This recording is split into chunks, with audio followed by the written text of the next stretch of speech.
ஹைதராபாத்தில் இந்த மீன் பேர் கொய்யங்கான்னு சொல்கிறாங்க.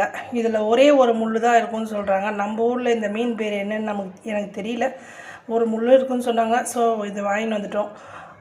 இதை வந்து மீன் ஃப்ரெஷ்ஷாக இல்லையா நம்ம எப்படி கண்டுபிடிக்கலான்னா, அந்த செவிலில் பார்த்தோன்னா ப்ளட் வந்து கொஞ்சம் ரெட்டிஷாக இருந்ததுன்னா ஓகே இது ஃப்ரெஷ் மீனுன்னு சொல்லுவாங்க. நான் எப்படி கண்டுபிடிப்பேன்னா, நம்மள என்ன இருந்தாலும் அவங்க ஏமாத்துறாங்க.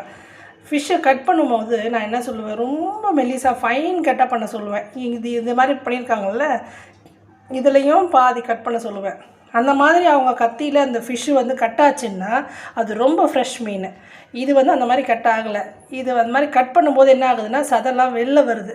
ஸோ இது ஃப்ரெஷ் மீன் இல்லைன்னு தெரிஞ்சு போச்சு. நீங்கள் அந்த மாதிரி பண்ணிங்கன்னா கண்டுபிடிச்சி வாங்குங்க.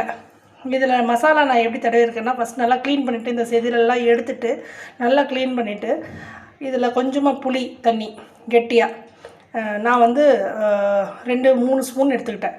3 ஸ்பூன் எடுத்துகிட்டு அதுக்கப்புறமா வந்து குழம்பு மிளகாத்தூளில் நான் தனியா, மிளகு, ஜீரகம், சோம்பு, அப்புறமா கசகசா, அப்புறம் வந்து காஞ்ச மிளகாய், குண்டு மிளகாய் இது எல்லாமே போட்டு நான் அரைப்பேன்.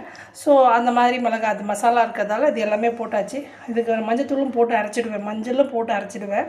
ஸோ நான் செப்பரேட்டாக இதுக்கு மஞ்சத்தூள் போடணுன்னு அவசியம் கிடையாது.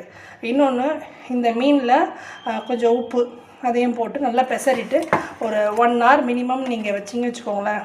அதுக்கப்புறமா தவாவில் எண்ணெயை ஊற்றி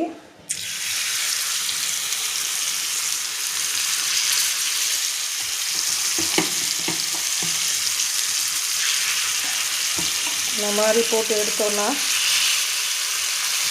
நல்லா எண்ணெயை ஊற்றி ஷாலோ ஃப்ரை 2 பக்கமும் திருப்பி போட்டோன்னா நமக்கு இந்த மாதிரி கிடைக்கும் ஃபைனல் டச்.